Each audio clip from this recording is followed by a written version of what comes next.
having that delicious dance of crackling effervescence dancing on the tip of your tongue as you gulp down a bottle of the world's most iconic drink. A tickle of malt sweetness and a smooth, clean finish.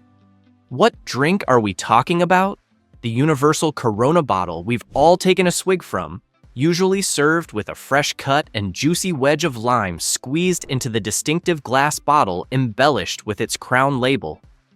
But have you ever wondered what it truly takes to produce that chilled bottle of Corona you cracked open on a hot afternoon? Well, here at Whole Process, you're about to find out. Today, we take a trip down these factory lines to uncover every detail that goes into creating this drink empire, worth $15 billion US. Did you know that Corona is exported to over 150 countries worldwide and is one of the most consumed imported beers all over the world? We didn't either, but the truth is that Corona isn't some regular small fish in a pond. Corona was first brewed in Mexico in 1925 by Grupo Modelo to mark its 10th anniversary, blending European larger tradition with Mexican ingredients. The name and logo behind this iconic drink is actually from a very unique inspiration, the Cathedral of Our Lady Guadalupe in the city of Puerto Vallarta. In fact, even the crown logo is from the crown the lady wore. Today, this drink has become a symbol of days at the beach, backyard barbecues, and the global beer culture. Though the creation of this drink isn't so simple, there's actually a huge twist. Malt, water, hops, and yeast combine together to create a fizzy concoction, but in a process that is much more complex than meets the eyes. For instance, one facility handles over 1,600 hectares of Corona per brew and uses a multitude of steps to bring it to life. Beer is one of humanity's oldest beverages, with origins tracing back over 7,000 years to ancient Mesopotamia and Egypt. Archaeological evidence shows that early civilizations brewed fermented grain drinks using barley and wheat, often for nutrition and religious rituals. The Sumerians even worshipped Ninkasi, the goddess of brewing, and left behind the world's first known beer recipe. During the Middle Ages, European monks refined brewing techniques, introducing hops to balance sweetness and act as a natural preservative. The Industrial Revolution brought refrigeration, steam power, and bottling innovations that transformed brewing from a local craft into a global industry. Corona, one of the world's most recognizable beers, was born much later in 1925. The beer was originally designed as a pale lager inspired by European brewing traditions, but actually tailored for the Mexican climate.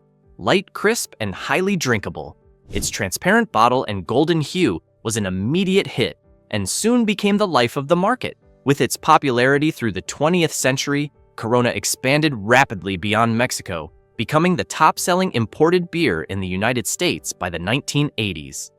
Today, it's brewed in several massive Mexican facilities, including the Zacatecas Brewery, one of the largest in the world, and exported to over 150 countries. The production of Corona begins with a carefully defined list of raw materials: water, malted barley, corn, hops, and finally, yeast. If you aren't familiar with hops, since we definitely weren't, hops are cone-shaped flowers of the Humulus lupulus plant that are known for the reason behind the flavoring in beer, all ranging from fruity and floral to even being piney and herbal. This little addition is the reason for the unique bitterness, flavor, and aroma that you taste when you take a swig out of your favorite drink. That's not all, though.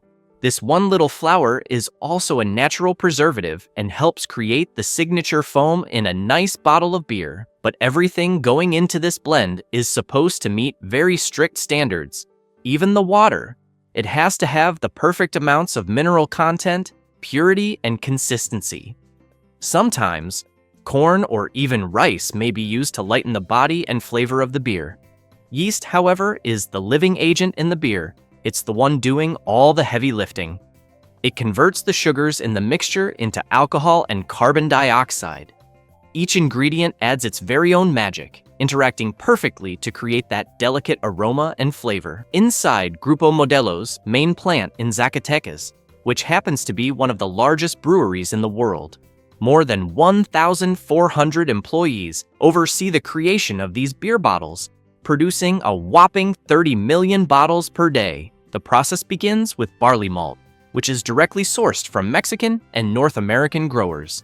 The barley is cleaned, sorted, and malted, then soaked, germinated, and kilned to unlock the natural enzymes that will later convert its starch into fermentable sugar. The malt is milled into a fine grist, then mixed with warm water in a massive mash tun. Here, a bit of processing magic happens. The natural enzymes break down the grains, starches into sugars. Once the mash reaches the perfect consistency, it moves over to the lautering stage. Here, the sweet liquid wort is separated from the grain husks. The wort is then transferred to stainless steel kettles for boiling. Now, some of you may be unfamiliar with the term wort, so let's break it down. It's a sweet liquid, sometimes called sugary grain water, that is the precursor to beer, and it is created by a process called mashing, which we discussed just a few seconds ago, where grains are steeped in hot water to release their starches. These starches are then converted into sugars by enzymes in the grains. The liquid is then separated from the grain solids. Once the wort is separated, this is where our hops and hop extract get added to the mix. The timing of the hops, the temperature curve, and the duration of the boil are all tightly controlled by automated sensors. After boiling, the wort is then rapidly cooled. But why? To prepare it for fermentation. The cooled wort is then pumped into these massive fermentation tanks, each holding thousands of liters of wort. Here, Corona's proprietary lager yeast strain gets to work, converting the sugars in the wort mix into alcohol and carbon dioxide over several days. The cold fermentation is actually a characteristic of lager yeast and is key to Corona's smooth taste. Yeast management isn't really a joke, though. It's actually a science within itself. Samples are taken at every stage to measure the sugar conversion, pH balance, and even flavor development. When the lab confirms perfect consistency, does the beer move to maturation tanks. Though there's actually something bigger that keeps everything in line: constant quality checks. Every line in the factory is monitored by digital systems that track flow rates, oxygen levels, temperature, and even the clarity. A slight deviation could spoil the entire batch, so teams work extra hard, and microbiologists, chemists, and process engineers run constant tests to find anomalies early on. Once maturation is complete, the beer undergoes filtration, a multi-stage process that removes yeast and sediment without stripping flavor. It's here that Corona's signature clarity emerges, giving it that sparkling golden transparency. The filtered beer is carbonated to a precise level and moved into holding tanks, ready for bottling. Now comes one of the most sophisticated stages: bottling and packaging. Each Corona bottle starts as molten glass, molded and cooled in specialized furnaces. The factory produces millions of bottles daily, each precisely measured for weight, wall thickness, and durability. They must be perfectly transparent yet strong enough to survive transport. Before filling, every bottle is washed, sterilized, and inspected by cameras that detect even microscopic imperfections. But to fill these bottles to the brim in lightning record time, high-speed filling machines come into the picture. They fill out rows of bottles, aligning themselves at the nozzles at record speeds, immediately ready for the next ones in line.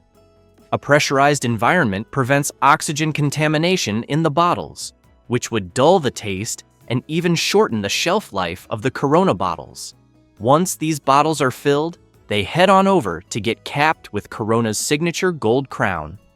After getting their very own labels applied to each bottle, labels are applied using automated rollers and adhesive jets that can handle both paper and film labels, depending on the destination markets.